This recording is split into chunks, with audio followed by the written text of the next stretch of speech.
We are ready to look at Joshua chapters 12 and 13. Remind you, if you are on Wi-Fi, if you don't mind logging off on your mobile or phone devices, that'll help us a little bit. And for those on Zoom, if you're not muted, please mute yourself so others can hear.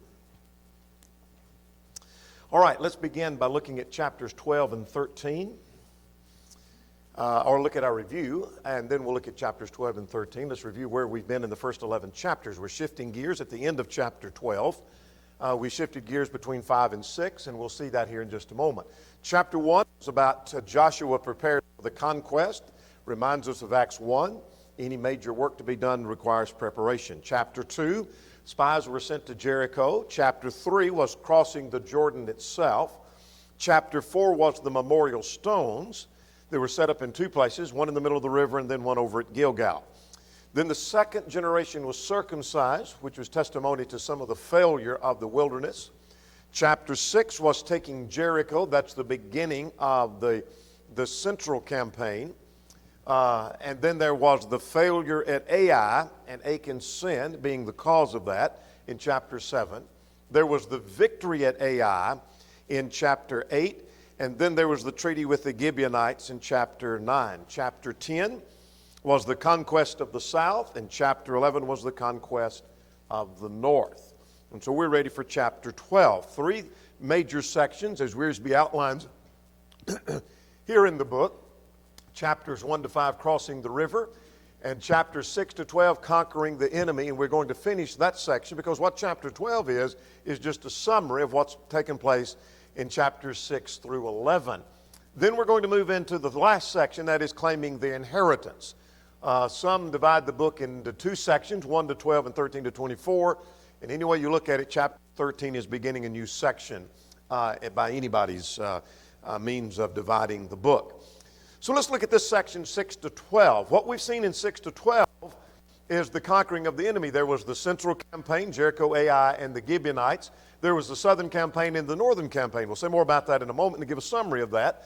But chapter 12 is a list of the defeated kings. And a list of those and how many kings that were defeated under Moses' leadership, how many were defeated and their names given under the leadership of Joshua. Now, one of the questions might be as to why so many details. We've already covered the fact that these kings have been defeated. And then when we come to chapter 12, we have the list of all these kings. And tells us how many kings there were. And then chapter 13 for our study tonight, and then chapter 14 will continue the thought. We have the land and the details that this tribe gets this much of the land, and it goes from this city to this city, and this city was included, and it went up to this river, and here's the territory that was for the tribe of Gad, and here's the territory for the tribe of Reuben. Here's the tribe for the half a tribe of Manasseh. The territory for the half a tribe of Manasseh. So why the details? Why not just skip over that and get on with the storyline? Because in all practicality, this is not a reflection on the inspired scripture, but this is like reading much of Leviticus. It's like reading a phone book. You read through that and you say, I don't know half of these people's names. I don't know how to pronounce any of them. And when I get through with it, just a bunch of names, particularly in chapter 12. Why the details? Well, one of the things that it accomplishes is it confirms that God has fulfilled His promise. And so God has given a promise that they're going to conquer the land, and the specifics confirm that God has given us, or God has given them the promise and given them the land that He had promised them. But another thing that it does, and I think more so in importance, is it becomes verifiable. If I told you some story, and I don't know a better way to illustrate it than something like this, and it's not maybe the greatest illustration, but if I tell you a story about something that happened, and I just say a long time ago this happened, and I was in a meeting in this place one time, and this happened, and I was preaching on this sermon, and this guy got up and responded to me, and da-da-da-da-da. And if you thought I was prone to lie and didn't trust me, you'd say, I don't know if that happened or not. But if I gave you the date and the city and the place and the church and the preacher that was there, and I was very specific about that, and people that were in the audience that night, now it becomes verifiable. If you really want to know, you can verify because you can track that down. And so here's what God has done, that here is the territory and the kings that were defeated, and here's their names. And here is the territory that was taken and occupied by this tribe, and now it becomes verifiable. Now it takes some work to verify, just like it would for you to track down the information I gave you about something that happened in a gospel meeting somewhere. So that's what's accomplished in that. A couple of writers have suggested that what these chapters do is it equates Joshua's leadership with that of Moses and shows equal leadership of Joshua to Moses. And that what was accomplished under Joshua is just as important as what was accomplished under Moses. And others have suggested that what's accomplished in these detailed sections is it shows the unity of Israel. Doesn't mean they never were divided. There's going to be a divided kingdom. But there's unity in the sense that they are coming together, they're dividing the land. They're going to agree how that's going to be allotted out, and we're going to see that beginning in chapter 13 here in just a moment. Let's start into chapter 12 now. In chapter 12, let's talk about, I'll come back to section 3 in just a moment. This is chapter 12, the kings that were conquered by Moses and Joshua. Now that surface, just a quick reading through that, looks like there's not a whole lot there. We're not going to spend a great deal of time here, but what I encourage you to do is, if you're so disposed to mark in your Bible, mark some of the sections off of what verses are dealing with Sihon, what are dealing with Og, which ones are dealing with the central campaign, southern campaign, and the northern campaign, because we're going to move from that and go to something else here in just a second. But verses 1 to 6 talks about the conquest under Moses on the east side of Jordan. We're going to map that out here in just a moment. But let's get these verses first that are dealt with here in verses 1 to 6. These are the kings that children of Israel defeated on the other side of Jordan toward the rising of the sun. And verses 2 and 3 now deal with the defeat of Sihon. So let's talk about Sihon. And let's take a moment to go back to another text to remind us of this. This is an outline from the book of Numbers. And we're not going to go back all the way through Numbers, but let's turn over to Numbers 21. If you want to make a reference back over to Numbers 21, I want to get the occasion when this defeat took place. That in Numbers 21, this is their journey toward Pisgah and the fiery serpent. You remember the story in Numbers 21. But now look at verses 21 to 30. We're not going to read those. I'm just trying to set off the section.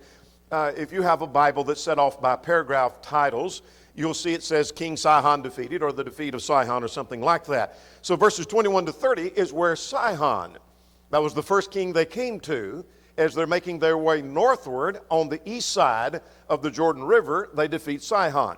Now, beginning at verse 33 through the end of the chapter, which is verse 35, there's victory over Og. And so this is the occasion and the reference where all of that took place. Now let's go back to our text over in the book of Joshua, and let's talk about the land that was taken here in the defeat of Sihon and Og. Beginning at verse 2, 2 and 3 talks about the kingdom of Sihon. And notice that he mentions that he ruled over half of Gilead from Aurora and from the river of Arnon. Well, that's right here. Here's the river Arnon right here. And this is the city he's talking about. So midway, I'm showing you on this map that starts midway of the sea of the Dead Sea, or the Salt Sea, is where that region starts. And that was, as listed here, this is the kingdom of Sihon. And that's the kingdom, that's the region that he's taking. And it went all the way up. Verse 3 tells us that it goes up to the Sea of Chinneroth. And if you're not familiar with the term Chinneroth as it relates to a sea, that's talking about the Sea of Galilee, what we know by in the New Testament times as the Sea of Galilee. So the point of that is simply this, if I might draw that out for you, that that starts right here at the Salt Sea and makes its way all the way up, that's not an exact line, up to the bottom of the Sea of Galilee. That's the kingdom of Sihon. And that's that's the region that was taken. Now let's start at verse 4. Og was the king of Bashan, and talks about his territory, and went all the way to Mount Hermon. Mount Hermon is not listed here, but you see the kingdom of Og up here you see the two rectangles. And so that region started just at the line that we just drew and went much north of that. And I've got it a little bit high there. But that's the two areas that were taken. Sihon and Og were the two kings that were defeated. And that'll get us down through verse 5. Now, verse 6 says, Moses, the servant of the Lord, they conquered. And the children of Israel conquered. And Moses, the servant of the Lord, had given a possession to the Reubenites and the Gadites and a half a tribe of Manasseh. In other words, the region that's just been described here is what's going to be given to those 2.5 tribes. More about the details of that and the size thereof here in just a moment. Now, let me go back to my outline in chapter 12, and let's start now at verse 7. What happens in verse 7, you might mark this off because we're not going to spend much time here, except we're going to go to a map to draw this off. Let's get verse 7 and 8, and then starting at verse 9, you might mark this off as I have, which helps me in my study of that. Verse 7 talks about these are the kings that they conquered and tells the general territory. And basically what's described in verses 7 and 8 is the whole region that's on the west side of the Jordan River. So now let's go to a map, and I'll give you those verses that are here as we map this out in a map that you've already seen. All right? So let's back up here. What we've already noted in chapter 12, 1 to 6, is this region on the east side of the Jordan River. That's the territory that's already been conquered before Joshua comes on the scene as the leader. All right, now let's go to verse 9. Mark off verse 9 as the central campaign. Not many kings there, but it was the central campaign. Seemingly, though the text doesn't exactly say this, the effort was to go through and divide the country so that they divided the north from the south and conquered those kings right there in the middle, and now they're ready to go to the south and then to the north. So verse 9 is the central campaign. And so you have mentioned the kings of Jericho and Ai, and those are the two kings that were mentioned. Now, they made a compromise with the Gibeonites that we'll see more about a little bit later. Then there was the southern campaign in verses 10 to 18. And you have all the kings that are mentioned there in the southern campaign. We won't list them all, but mark off verse 10 to 18, starting with the king of Jerusalem. There's the king of Lachish, and on down the line you have down through verse 18. Now, that's the southern campaign. And so here's all the kings that are listed again. Well then, in verses 19 to 24 is the northern campaign. And so what you have in chapter 12, you say, well, this is kind of boring reading, and there are a lot of details here in the kings, and I don't even know their names, and they don't mean anything to me. And so what's the point of that? What it just told us is, these are the kings, the major fortified cities that were listed here, that were accomplished in all of the campaign. That's the complete conquest. When I say the complete conquest, the land is under their control. There's more to be done, chapter 13, verse 1. But that's the complete conquest.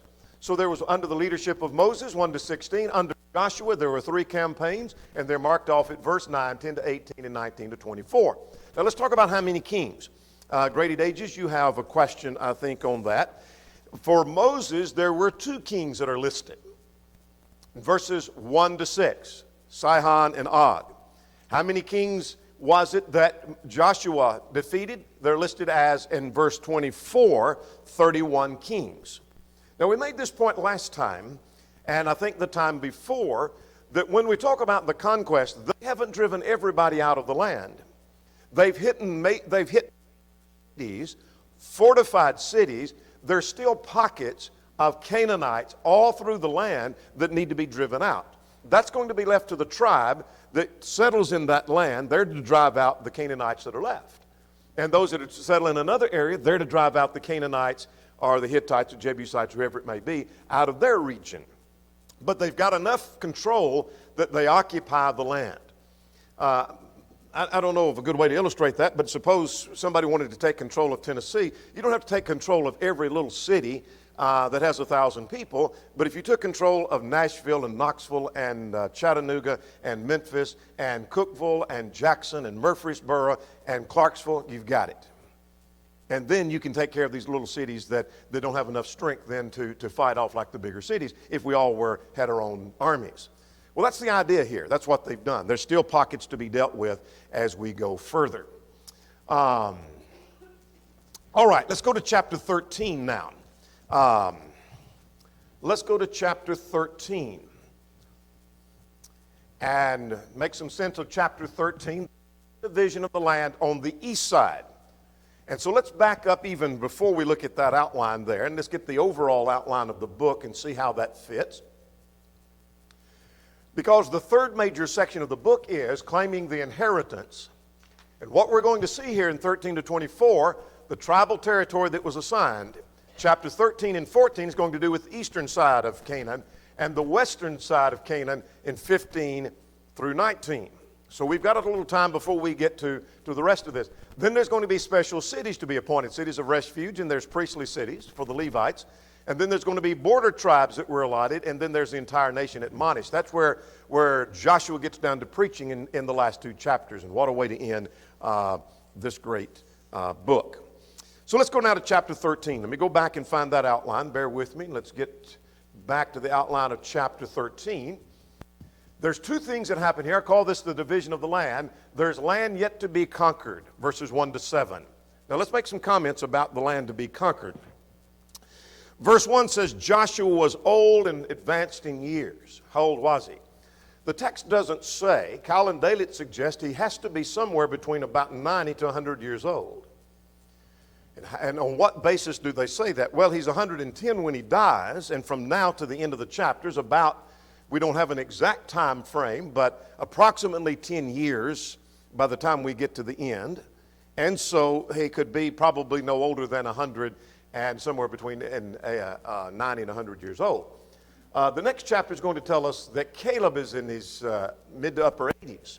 And we'll get to the details of that in chapter 14 a little bit later. So Joshua's an old man.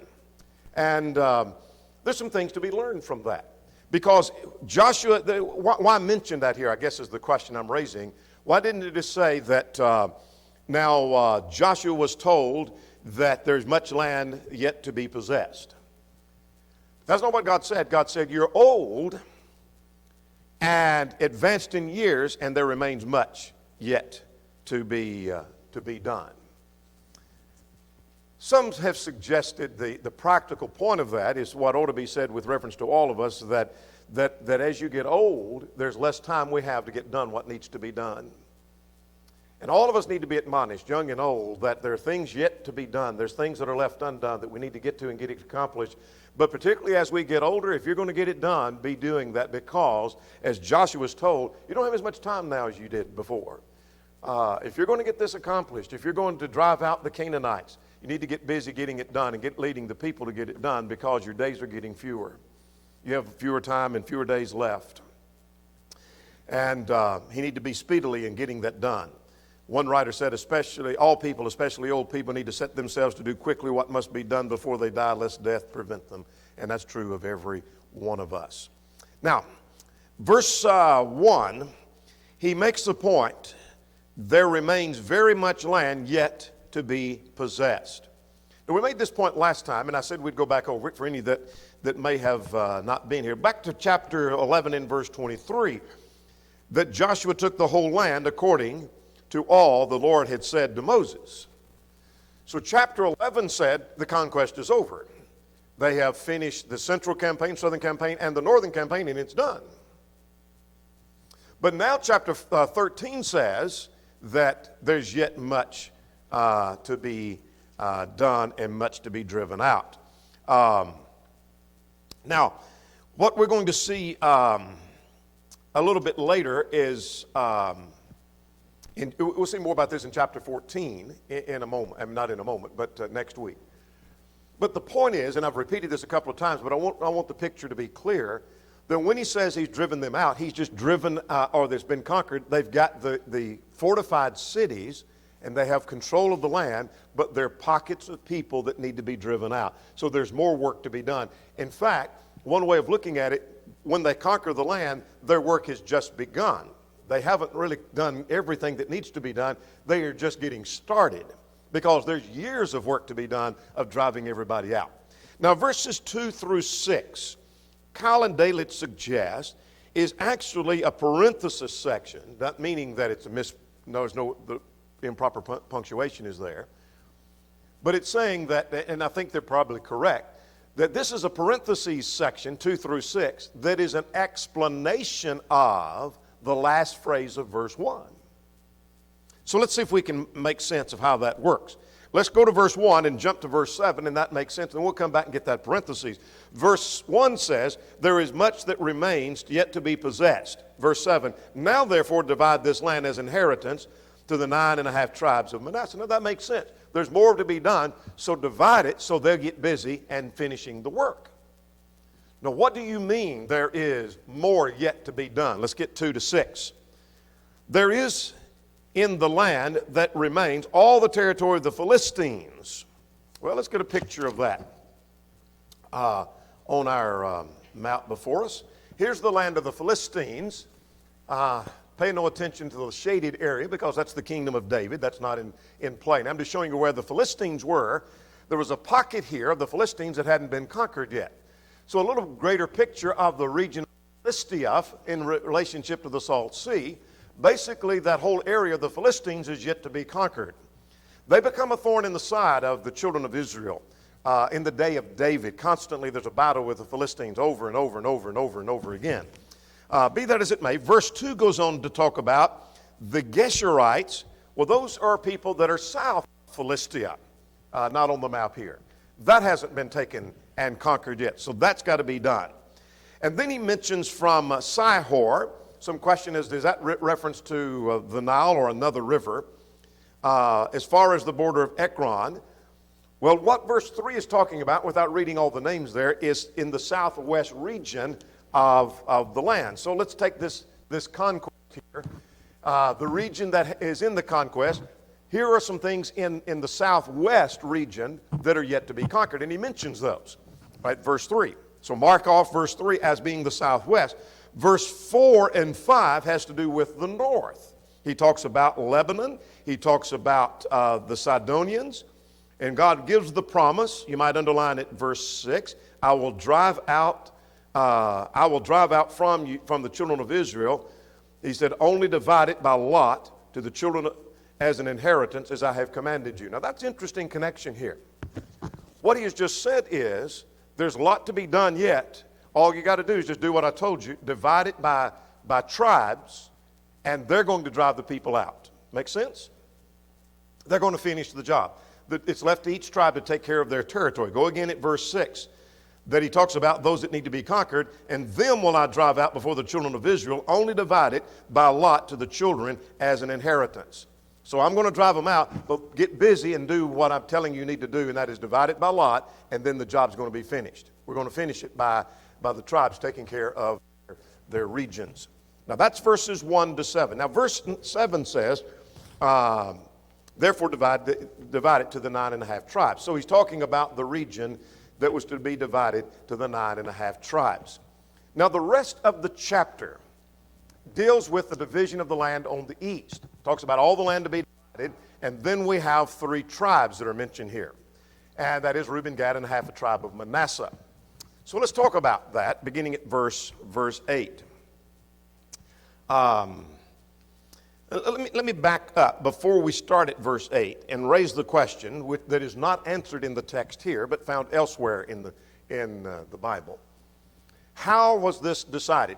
Just a cursory reading. If you didn't have any other information, say from Numbers or any other passage, and you just read the book of Joshua at this juncture, and hadn't read much further, you get the idea that Joshua, as leading them and assigning, this goes to the tribe of Gad, and this goes to the tribe of Reuben, and this goes to half a tribe of Manasseh, but didn't tell us anything about how that was accomplished. How was that decided?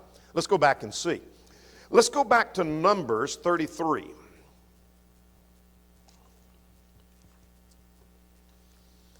And you might find it helpful to make a note at Joshua 13 to take a look at 2 passages. One is Numbers 33.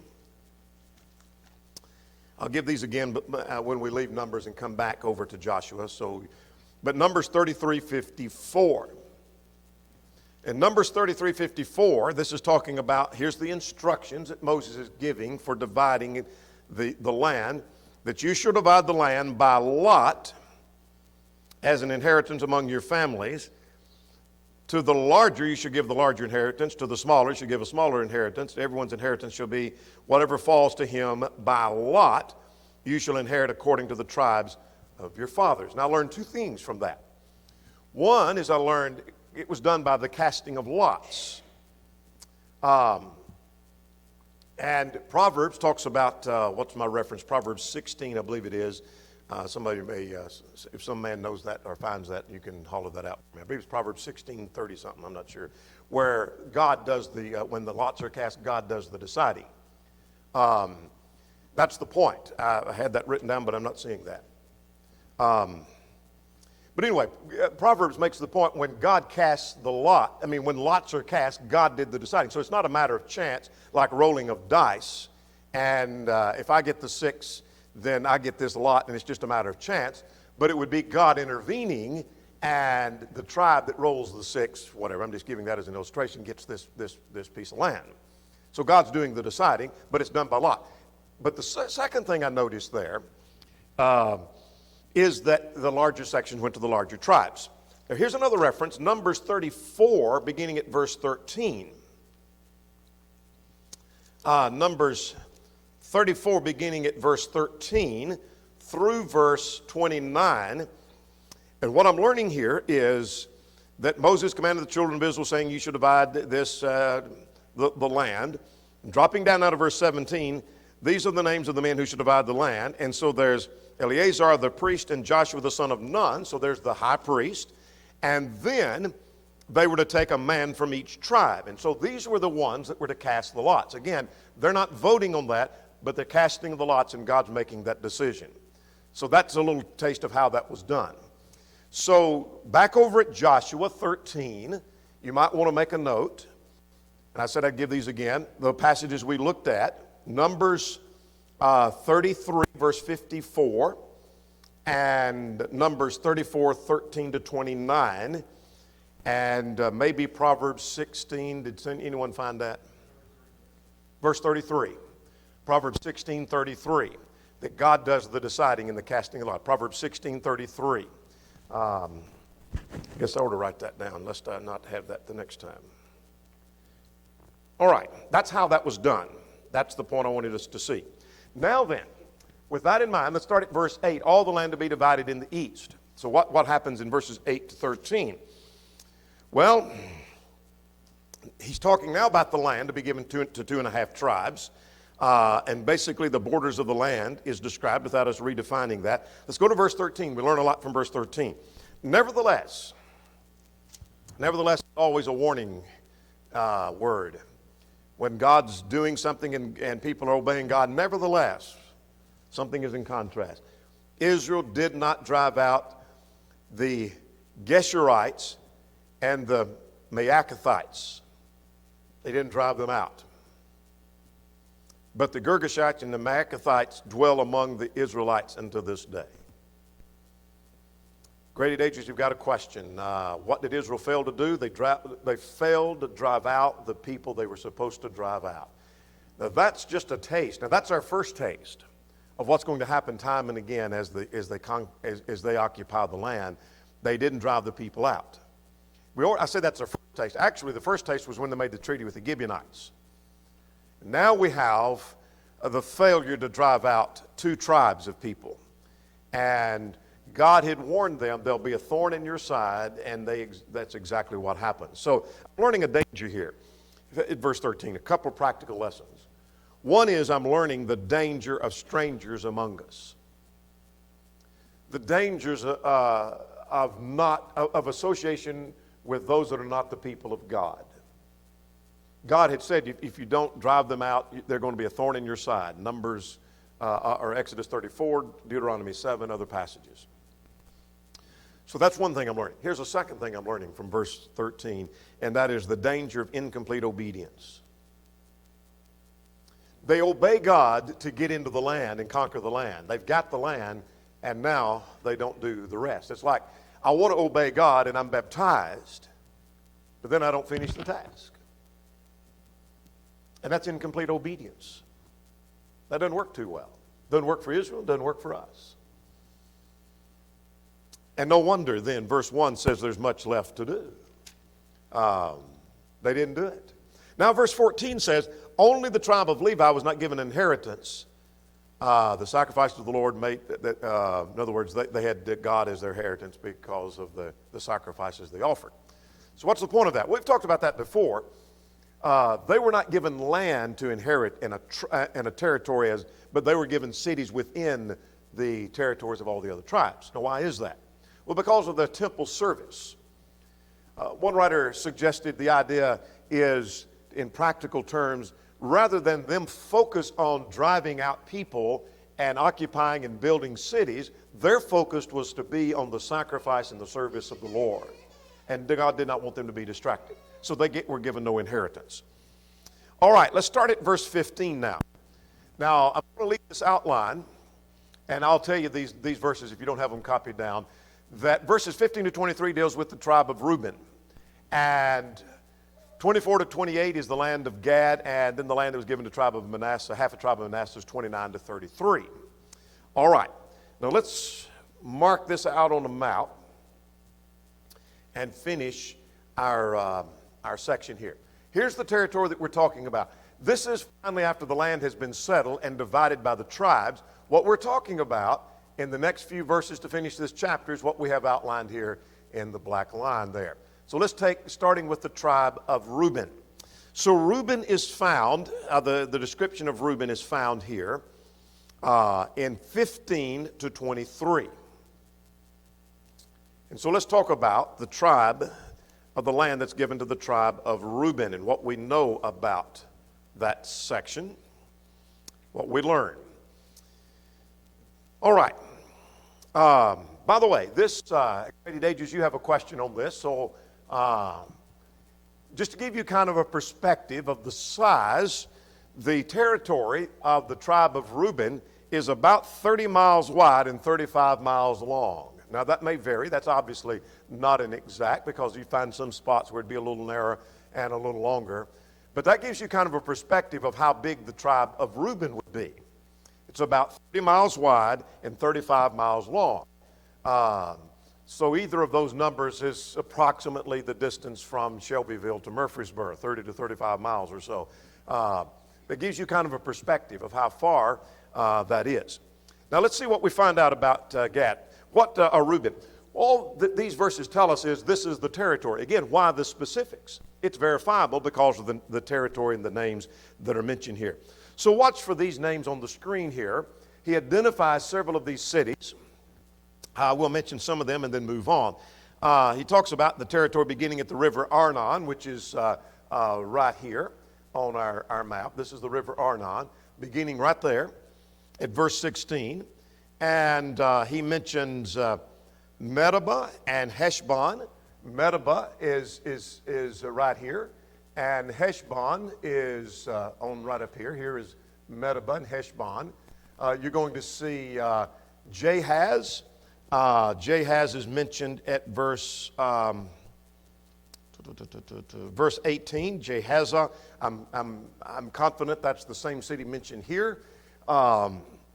And there is Beth Peor and Beth Jesimoth, which are up here toward the north. Beth Peor and Beth Jesimoth are mentioned here.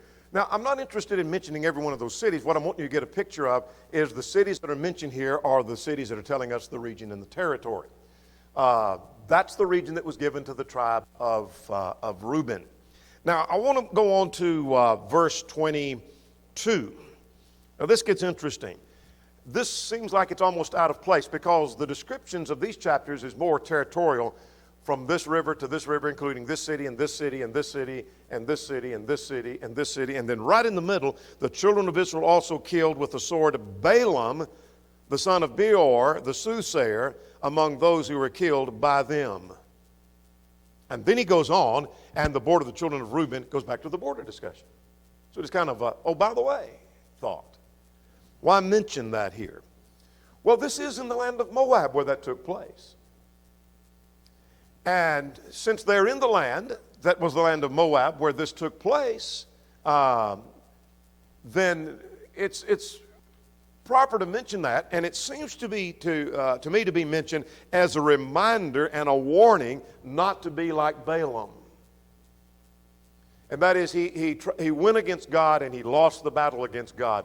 So as you go in, Reuben, to the land where man already lost his battle against God, and he tried to compromise, and he tried to strike a compromise, and it didn't work too well for him, and he was defeated, don't you try to do the same thing.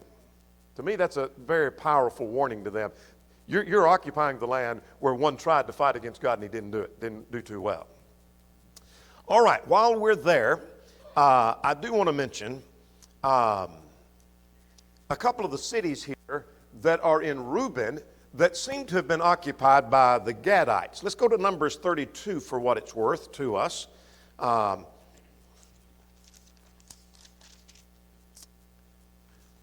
Just pass this on for what it may be worth. It seems that some of the tribe of Gad had built cities in Reuben and lived there. So I don't get the picture that though Reuben occupies all of this and Gad occupies another territory and a half a tribe of Manasseh occupies another territory, that they all stayed right in their region, that some of the Gadites came to the land of Reuben and built some cities and lived there apparently. Let's go back again to Numbers 32 verses 34 and 35. That the children of Gad built, and he mentions these cities, and one of those is Ari or I'm not sure how that's pronounced, Aroer, which is right here on the river of Arnon. And so even though Gad was north of there, some of the Gadites had come down and built that city and lived there. So there was some of that tribe that came down to that region. For what reason? I'm not prepared to answer that.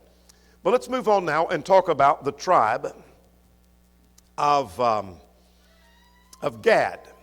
Now the tribe of Gad is, to give your bearings, is right here, this sea that you barely see the top of. That's the Salt Sea. This is the Jordan River, and that's the Sea of Chinneroth, or the Sea of Galilee. And so they basically went from one sea to the other. And so this was a much longer region. Graded ages, you've got a question on how big that was. That was about 20 miles wide and 63 miles long. 20 wide and 63 miles long. The width would be about from here to Tullahoma, and the distance lengthwise is from Shelbyville to Nashville approximately. Gives you kind of a perspective. Now, the cities that are mentioned here, you see Jazer, which is down to the south, right here, which is mentioned at verse 25. You see Beth Haran and Beth Nimrah and Succoth. Those are all cities. Here is Succoth right in the circle, middle of the circle. And Beth Nimrah, and there was another one I missed there.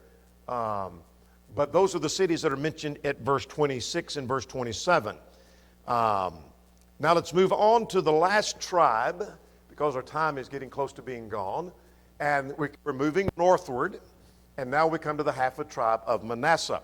We get it verse 29 through verse 33. And this was the region of Bashan. This was the kingdom of Og. These other two tribes primarily occupied the region that was from Sihon, the kingdom of Sihon. This is the kingdom of Bashan. This was where Og was the king, here in Bashan.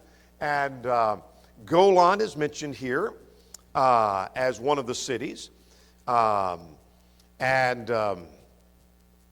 the kingdom of Og mentioned at verse 31. What else did I want to mention at verse? Come back to verse 33. The size, to give you a perspective, about 52 miles wide and 60 miles long. Now, we're not exactly sure. This goes all the way to Mount Hermon, by the way. We're not exactly sure of how far to the west and how far to the north this went. And depending on which map you look at, many of you have the Holman's Bible Atlas that was used in a Bible class here, it draws it much further to the north, kind of a leg upwards, and they make the point in that atlas that we're unclear exactly how far it went to the west, to the east, and to the north, that it may have gone much further north than many of the maps suggest. But this is Bible Manna, and which is a pretty reliable source. Now, let's catch up on some questions and some practical things, and we'll be done. First of all, let's get adults. Question number 5, what land remained to be possessed? The land of the Philistines, and much to the north of there up to Sihon, in chapter 13, 1-7.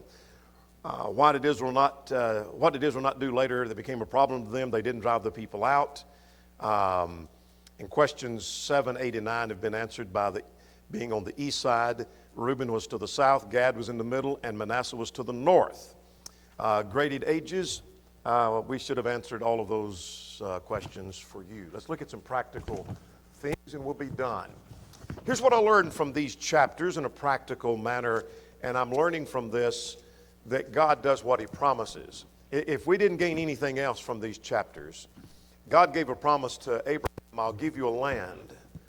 And God had promised to the children of Israel, as they get to the land, I'll give you this land. And what we see here in these chapters of Joshua, God did what He said. I learned the danger of strangers among us. I learned a lesson about there's always more to be done. Don't ever reach a point that you think we've arrived. There's more to be done. We're just getting started.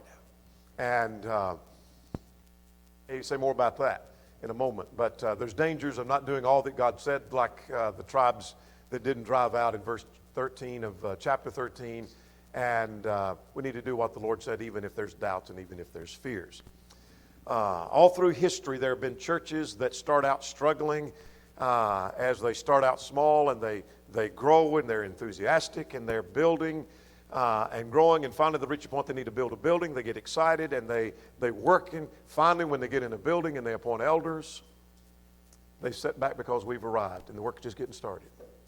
And that's what happened to Israel here. They worked hard conquering the land, and they're just getting started, and then they quit conquering, as we see, and they failed to drive the people out. All right, we'll stop there and continue on with our announcements and the rest of our service.